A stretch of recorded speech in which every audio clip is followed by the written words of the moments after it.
Assalamualaikum warahmatullahi wabarakatuh. Bismillahirrahmanirrahim. Halo teman-teman semua, apa kabar? Semoga selalu dalam keadaan sehat walafiat. Amin ya rabbal alamin. Dan semoga teman-teman semua di rumah selalu bersemangat ya dalam menjalankan segala aktivitasnya. Bertemu lagi bersama saya Maya Alfajriyah. Di video kali ini saya akan mereview skripsi dengan metode penelitian kuantitatif. Yuk langsung aja kita saksikan bersama ya videonya.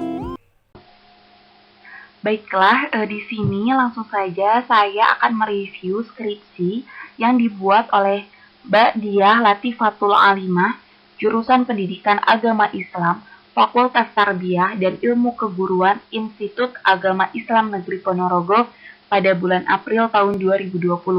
Di sini Mbak Diah mengambil judul Pengaruh Lingkungan Keluarga dan Penggunaan Smartphone sebagai Media Belajar Terhadap Prestasi Belajar PAI siswa kelas 7 SMP Negeri 1 Sambit, Ponorogo tahun pelajaran 2019-2020. Langsung saja kita akan membahas latar belakang masalah yang diambil oleh Mbak Diah. Nah, di dalam Undang-Undang RI nomor 20 tahun 2003 tentang Sistem Pendidikan Nasional bab 1 pasal 1, pendidikan adalah usaha sadar dan terencana untuk mewujudkan suasana belajar dan proses pembelajaran agar peserta didik secara aktif mengembangkan potensi dirinya untuk memiliki kekuatan spiritual, keagamaan, pengendalian diri, kepribadian, kecerdasan, akhlak mulia, serta keterampilan yang diperlukan dirinya, masyarakat, bangsa, dan negara.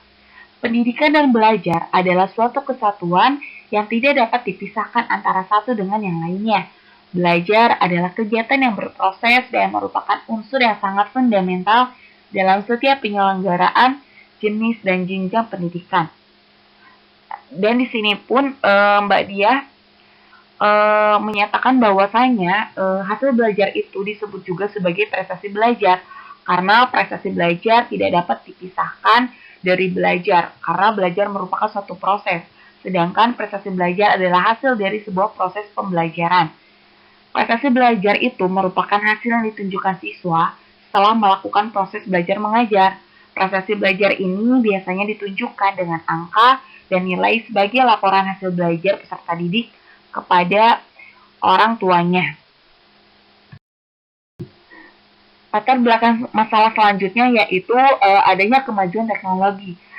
Tidak hanya dampak positifnya saja, tapi ada juga dampak negatifnya dari adanya teknologi yang juga banyak menjadi problem dalam keseharian terutama bagi kalangan pelajar. Sebagai contoh, sering dijumpai ya pastinya pelajar itu menggunakan smartphone dan tak sedikit saat proses pembelajaran berlangsung, peserta didik itu membawa atau memainkan smartphone saat pelajaran berlangsung. Hal-hal tersebut akan membuat peserta didik akan kewajibannya sebagai pelajar dan akan membuat peserta didik kecanduan bermain smartphone dan ketinggalan pelajaran yang disampaikan oleh guru saat pelajaran berlangsung di sekolah yang akan mempengaruhi hasil belajar.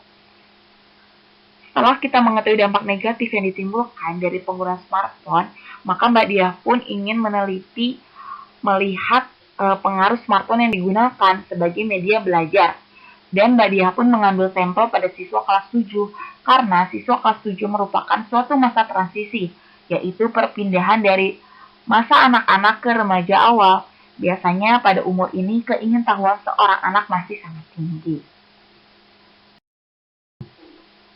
Selanjutnya, teori pendukung dari penelitian yang Mbak Diah ambil ini, menurut Umar Hamalik dalam buku Proses Belajar Mengajar yang diterbitkan oleh PT Bumi Aksara pada tahun 2006, dan menurut Ngalim Purwanto di dalam bukunya yaitu Psikologi Pendidikan yang diterbitkan oleh Remaja Rosda Karya pada tahun 2017 menyatakan bahwasanya lingkungan adalah suatu yang ada di dalam sekitar yang memberikan pengaruh tertentu kepada individu. Dan sertain yaitu seorang ahli psikologi Amerika yang dikutip oleh Ngalim Purwanto mengatakan yang dimaksud dengan lingkungan ialah meliputi semua kondisi-kondisi dalam dunia dan dengan cara-cara tertentu mempengaruhi tingkah laku manusia, pertumbuhan, perkembangan manusia. Oleh karena itu, dapat dikatakan bahwa pembentukan kepribadian anak bermula dari lingkungan keluarga. Yang selanjutnya yaitu di dalam bukunya Novan Ardi Barnawi tentang ilmu pendidikan Islam, rancangan bangun konsep pendidik monokotomik holistik yang diterbitkan oleh Aruz Media pada tahun 2012 menyatakan bahwasanya keluarga itu adalah suatu lingkungan kecil yang terdiri atas ibu dan bapak beserta anak-anaknya. Komposisi tersebut sering dinamakan dengan keluarga inti. Keluarga juga berarti orang seisi rumah yang menjadi tanggungan, dan keluarga itu merupakan institusi pertama dan utama dalam perkembangan seorang individu. Yang selanjutnya adalah prestasi belajar yang dikutip oleh Muhammad Fathurrahman dan Sulis Tioroni dalam bukunya Belajar dan Pembelajaran halaman 118. Bahwasanya prestasi belajar itu merupakan gabungan dari dua kata, yaitu prestasi dan belajar. Dalam Kamus Besar Bahasa Indonesia, prestasi adalah hasil yang telah dicapai. Sedangkan menurut Jamara, prestasi adalah hasil dari suatu kegiatan yang telah dikerjakan, diciptakan baik secara individual maupun secara kelompok. Nah, berdasarkan tersebut, maka dapat dijelaskan bahwasanya prestasi belajar itu adalah penilaian hasil usaha kegiatan belajar yang dinyatakan dalam bentuk simbol, angka, huruf maupun kalimat yang dapat mencerminkan hasil yang sudah dicapai oleh setiap anak dalam periode tertentu. Nah, selanjutnya ada metode penelitian. Nah, apa aja sih metode penelitian yang dipakai oleh Mbak Diah ini? Yang pertama yaitu dalam penelitian ini Mbak Diah meneliti menggunakan metodologi penelitian kuantitatif, di mana penelitian kuantitatif ini menekankan pada pengujian teori melalui pengukuran variabel penelitian dengan angka dan melakukan analisis data dengan prosedur statistika dan menggunakan pendekatan deduktif yang bertujuan untuk menguji hipotesis. Selanjutnya yaitu jenis penelitiannya adalah penelitian ex post facto, yaitu penelitian dengan menggunakan penyelidikan secara empiris yang sistematik. Mbak Diah ini tidak mempunyai kontrol langsung terhadap variabel-variabel bebas karena fenomenanya sukar dimanipulasi. Dan teknik pengambilan sampel yang Mbak Diah gunakan pada penelitian ini adalah teknik sampling jenuh, yaitu teknik penentuan sampel bila semua anggota populasi digunakan sebagai sampel. Berdasarkan pendapat Suharismi Arikontu, yaitu apabila subjeknya kurang dari 100 orang, maka sampel diambil semuanya. Pada jumlah populasi relatif kecil dan populasi kurang dari 100, sebaiknya diambilnya semuanya. Dan pengumpulan data yang Mbak Diah gunakan yaitu instrumen penelitian angket dan dokumentasi, analisis dan bersifat kuantitatif statistika dengan tujuan untuk menguji hipotesis yang telah ditetapkan. Selanjutnya hasil penelitian dari Mbak Diah ini yaitu sejarah singkat berdirinya SMP 1 Sambit yang berlokasi di Ponorogo, Jawa Timur. Lalu selanjutnya yaitu meliputi dua variabel, yaitu variabel independen lingkungan keluarga X1 dan variabel independen penggunaan smartphone sebagai media belajar X2. Data variabel lingkungan keluarga ini didapat dari jawaban kuesioner responden, yaitu sebanyak 29 item pernyataan telah dijawab oleh 65 responden. Berdasarkan data yang diperoleh dan kemudian diolah dengan aplikasi komputer SPES versi 21. Dan dari sana dapat diketahui skornya, yaitu jawaban tertinggi adalah 76 dan skor jawaban terendah adalah 41. Lalu selanjutnya yaitu variabel independen penggunaan smartphone sebagai media belajar. Nah, data variabel pengguna smartphone ini didapat oleh Mbak Diah dari jawaban kuesioner responden, yaitu sebanyak 20 item. Pertanyaan telah dijawab oleh 65 responden. Berdasarkan data yang diperoleh dan kemudian diolah dengan aplikasi komputer SPES versi 21, dapat diketahui skor jawaban tertinggi adalah 62 dan skor jawaban terendah adalah 33. Lalu selanjutnya untuk variabel dependen Y adalah prestasi belajar PAI siswa. Data variabel prestasi belajar yang didapat oleh Mbak Diah ini adalah dari hasil nilai UAS semester ganjil. Berdasarkan data yang diperolehnya, kemudian diolah dengan aplikasi komputer SPS versi 21 dapat diketahui nilai tertinggi adalah 90 dan nilai terendah adalah 53. Yang selanjutnya adalah kesimpulan.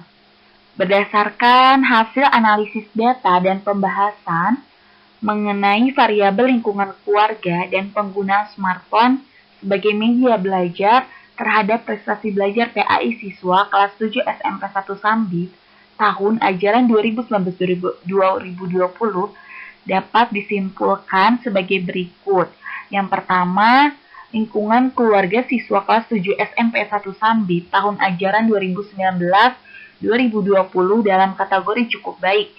Kecenderungan ini ditunjukkan pada jumlah responden yang menjawab paling banyak masuk dalam kategori cukup baik, yaitu sebagian 48 responden dan persentase sebesar 73,84%. Yang kedua, penggunaan smartphone sebagai media belajar siswa kelas 7 SMP 1 Sambit tahun ajaran 2019-2020 dalam kategori cukup efektif. Ini ditunjukkan pada jumlah responden yang menjawab paling banyak masuk dalam kategori sedang, yaitu sebagian 50 responden dan prestase sebesar 76,9%. Selanjutnya yang ketiga yaitu pengaruh lingkungan keluarga dan penggunaan smartphone sebagai media belajar terhadap prestasi belajar PAI siswa kelas 7 SMP 1 Sambit tahun ajaran 2019-2020. Berdasarkan hasil analisis regresi linear berganda, diperoleh bahwa lingkungan keluarga dan penggunaan smartphone sebagai media belajar berpengaruh signifikan terhadap prestasi belajar PAI siswa. Selanjutnya yaitu tanggapan hasil penelitian dari saya sendiri. Yang pertama, penelitian ini sangat membantu pada media pembelajaran karena mengingat perkembangan zaman dan dalam situasi pandemi COVID-19 ini. Lalu yang kedua, smartphone banyak membantu media pembelajaran jika dipergunakan sebagaimana mestinya, karena smartphone ini merupakan satu dari banyak media pembelajaran yang cukup efektif dalam membantu proses belajar mengajar guru dan peserta didik. Lalu yang ketiga yaitu lingkungan keluarga juga sangat berpengaruh pada penggunaan dan manfaat smartphone. Dalam hal ini, keluarga pun harus ikut serta melakukan controlling peserta didik dalam penggunaan smartphone tersebut. Jadi harus tetap diawasi, jangan dibiarkan begitu saja dalam penggunaan smartphone karena takut disalahgunakan.